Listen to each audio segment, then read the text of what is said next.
دوستان، همسالان و دادرکان و خواهرکان عزیز، خیلی شدم که ما باز به دیداری همدیگر رسیدیم. سراول همه شما رو با مناسبت روزی بین‌المللی حفظ کودکان تبریک گفته برایتان تمامی خوشحالی ها رو آرزومندم. شما در حیرت افتادید که برای چی من بزرگسالان را نیز تبریک گفتم؟ حیران نشوید، زیرا آنها نیز زمانی کودک بودند و خوشحالی میکردند.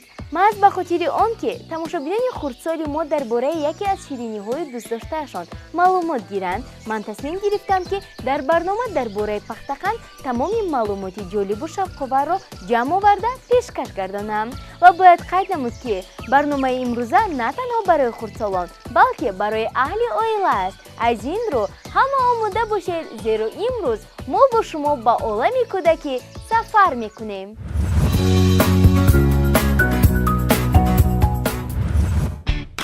پختقند محصولات قنادی یعنی شیرینی به حساب می رود که ظاهراً با پختن مانندی دارد. محض از این رو آن را پختقند نامگذاری نمودند.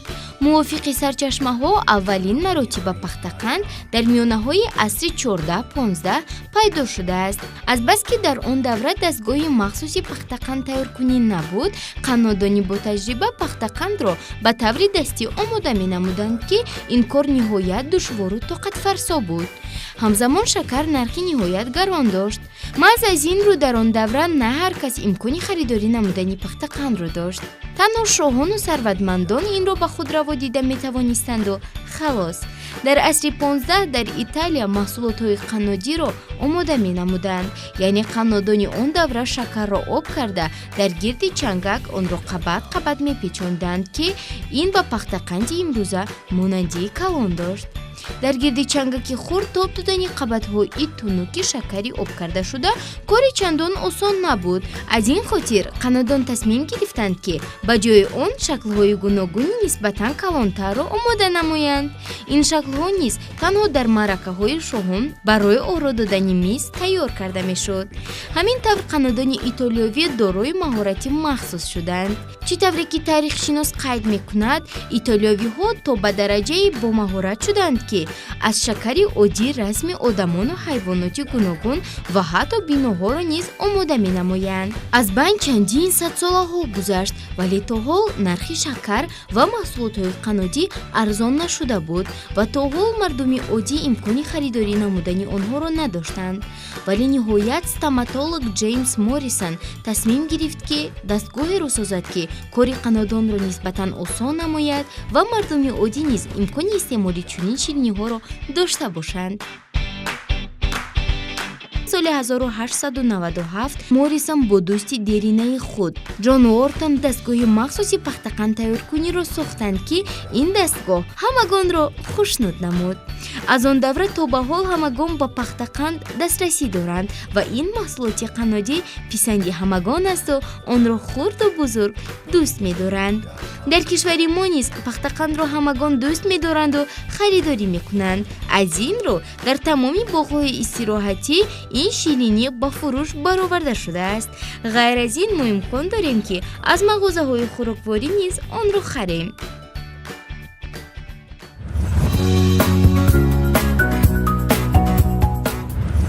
اکنون درباره پختقند و تاریخ پیدایش آن به خود معلومات گرفتیم. همین طور نه؟ واقعا هم سینی انسان چندی که نباشد و طعم شیرینی‌های در خردسالی استعمال می‌کرده‌اش را از خاطر نمی‌برد. به خصوص پختقند که یکی از شیرینی‌های دوست داشته‌ترین نه تنها کودکان بلکه بزرگسالان نیز می‌باشد، هیچگاه از خاطر نمی‌رود. بعضی بزرگسالان از دوستداری زیاد و به خاطر خوشحال نمودن دیگران فستیوال و آزمون‌های گوناگون را برای پختقند برگزار می‌نمایند و این لحظه باشد بیایید بخش معلوماتی جالب را تماشا کرده در این باره به خود معلومات می‌گیریم.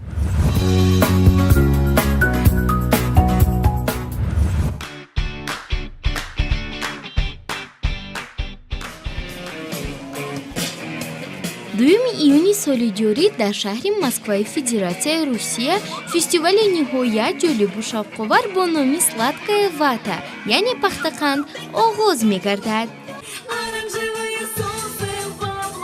فستیوال مذکور برای اهل عائله بوده تا 5000 نفر را قبول می‌کند. дар ин фестивал шумо имкон доред то аз лаззати нотакрори пахтақандҳои гуногун баҳраманд гардеда дар қатори он дигар шириниҳоро низ чашед. дар фестивали пахтақанд инчунин шоу барномаи консертӣ, мусобиқаҳои варзишӣ, бозиҳои шавқовар, зиёфатҳо ва тӯҳфаҳои зиёд шуморо интизор аст.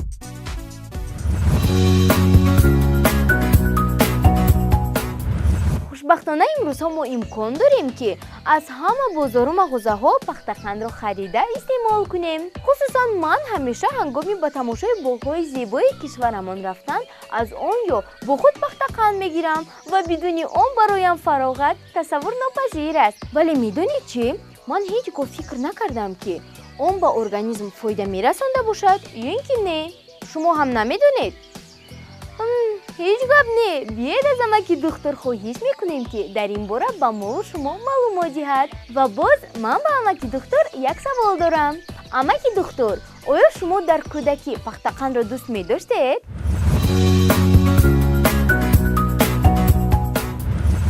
бале фараҳнос, ман низ ба монанди шумо пахтақандро аз хурдиам дӯст медоштам. аввалин маротиба ҳангоме ки ман онро чашидам, таъмаш ба ман чунон писанд омад ки дигар аз хӯрдани он худдорӣ карда натавонистам. баъд ҳамин хел ман ҳар рӯз чандтоги пахтақандро мехӯрдам. ҳарчанд волидонам ба ман таъкид мекарданд ки дандонҳои ман ба пӯсиш сар мекунанд, вале ман ба онҳо тамоман гӯш накарда пахтақандхӯриро идома медодам. вале дар ҳақиқат як рӯз дандонҳои ман чунон ба дард даромаданд ки ягон дору ба ман кӯмак накард. ҳангоме ки маро ба назди духтур бурданд, маълум шуд ки дандони ман пӯсидааст. духтур дандони маро канд. аз он замон ман пахтақандро кам истеъмол мекардагӣ шудам, вале то ҳол онро харида мехӯрам, зеро ман пахтақандро бениҳоят дӯст медорам. маззаи пахтақанд ба ман кӯдакиамро ба хотир меорад. дар бораи ҷиҳатҳои фоидаовари пахтақанд гуфтан мехоҳам ки он чандон фоидаовар нест, вале ба мисли шоколад дар таркибаш моддае дорад ки ҳаяҷонро бартараф намуда касро хушҳол мегардонад. хулас, бачаҳои азиз, дар хотир доред ки ҳар як чиз меъёри худро дорад ва агар шумо пахтақандро зиёд истеъмол кунед, пас дандонҳои шумо низ мепӯсанд. фараҳноз, ту низ инро аз хотир набарор. то вохӯриҳои оянда, хайр.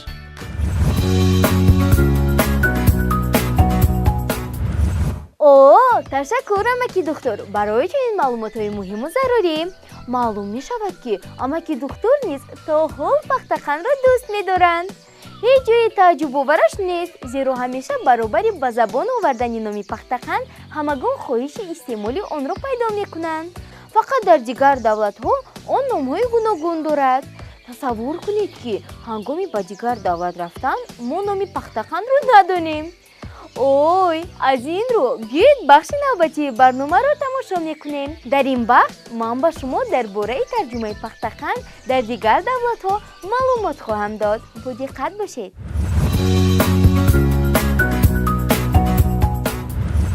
чуноне ки ба ҳамаи мо маълум аст, дар кишвари мо пахтақандро танҳо чунин ном мегиранду халос.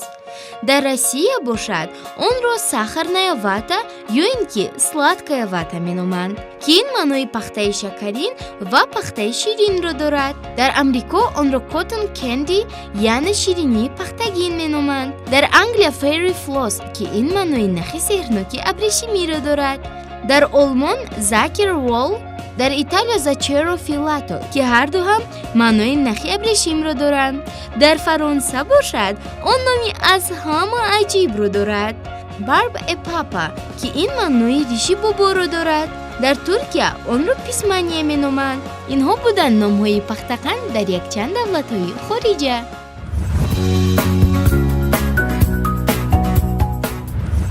акнун озодона метавонем то дар дигар давлатҳо ба худ пахтақанд харем, зеро акнун мо медонем ки он чӣ хел тарҷума мешавад. медонед чӣ? ҳарчанд пахтақанд хеле машҳур ва болаззат ҳам бошад, вале омода намудани он душвор нест. ҳатто мо метавонем дар шароити хона дастгоҳи пахтақанд тайёркуниро созем. агар шумо барои каме сарф намудани вақти худ ва бодиққат будан тайёр бошед, пас мо ба шумо тарзи омода намудани пахтақанд ва сохтани дастгоҳи онро нишон медиҳем.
акнун дӯстони азиз шуморо чун шумораҳои гузаштаи барнома бозӣ, аниқтараш мисоли математикӣ бо истифода аз пахтақан интизор аст.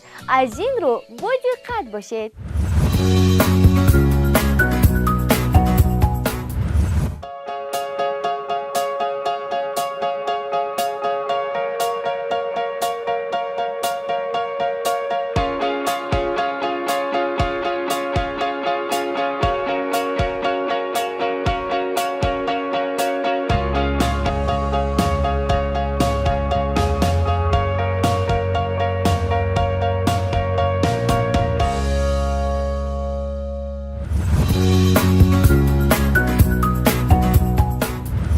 шумо метавонед ҷавобҳои худро ба сомонаи телевизиони Баҳористон www.tv.tj ва ё ба почтаи электронии мо ки айни замон дар экранҳои худ дида истодаед равона намоед ва мо ҳатман номи шуморо дар барномаи оянда зикр хоҳем кард. ва бояд қайд намуд ки тамошобинони кунҷкоби мо дар барномаи гузашта низ хеле фаъол буданд ва аллакай пас аз якчанд лаҳзаи пахши барнома дар эфири телевизион ҷавобҳои худро дар сомона ҷой доданд ва инак биёед номи онҳоро бароятон мехонем.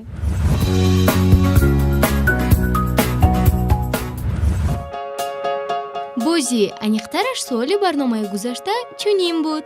акнун онро шарҳ медиҳем.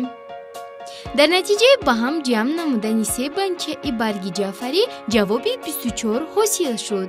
яъне як банчаи барги ҷаъфарӣ ба адади 8 баробар аст.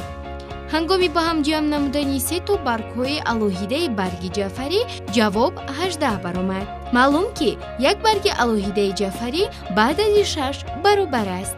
акнун як банчаи пурраи барги ҷаъфарӣ ва як барги алоҳидаи онро ба ҳам ҷамъ намуда аз ҳосили он як барги шибитро тарҳ кардем ки ҷавоби 10 ҳосил шуд.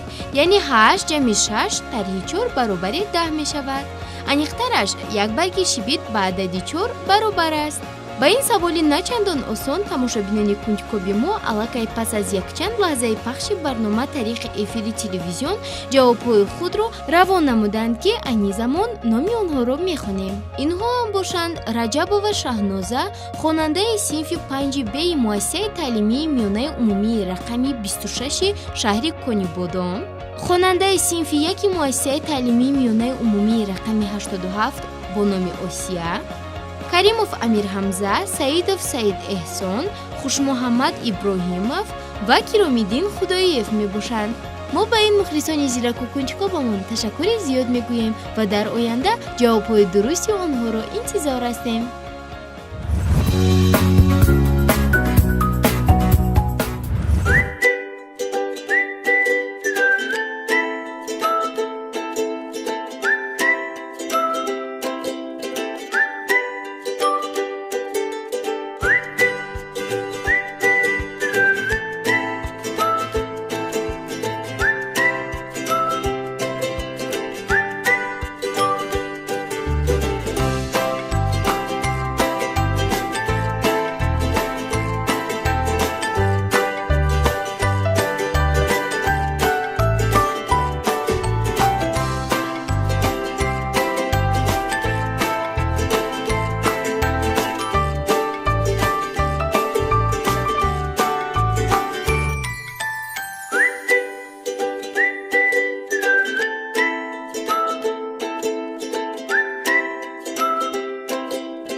азиз, хеле мутаассифам, вале саёҳати имрӯзаи мо ба олами кӯдакӣ ва шаҳраки зебову болаззати Пахтақанд ба охир мерасад.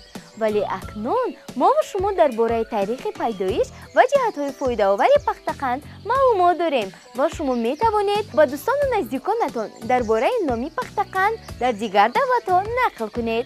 Волидони азиз, ба шумо тавсия медиҳем ки дар вақти холигӣ бо ҳамроҳи фарзандонатон ба сохтани дастгоҳи Пахтақанд тайёркунӣ машғул шавед. Инчунин ҳар вақте ки шумо давраи кӯдакиятонро ба хотир овардан хоҳед, пас Пахтақандро истеъмол намоед. бори дигар ҳамаи шуморо ба муносибати рӯзи байналмилалии муҳофизати кӯдакон табрик мегӯем ва агар лаҳзаи шуморо аз ташвишҳои бузургсолӣ фориғ намуда бошем, пас аз ин чиз хеле шодем. мо тайёргарони барнома мекӯшем то барои шумо барномаҳои боз ҳам ҷолибу диданиро пешниҳод намуда таъбатонро борида гардонем. то дидори навбатӣ дар полези сеҳрноку фирмаи ғайриоддии ман. бачаҳо, хайр!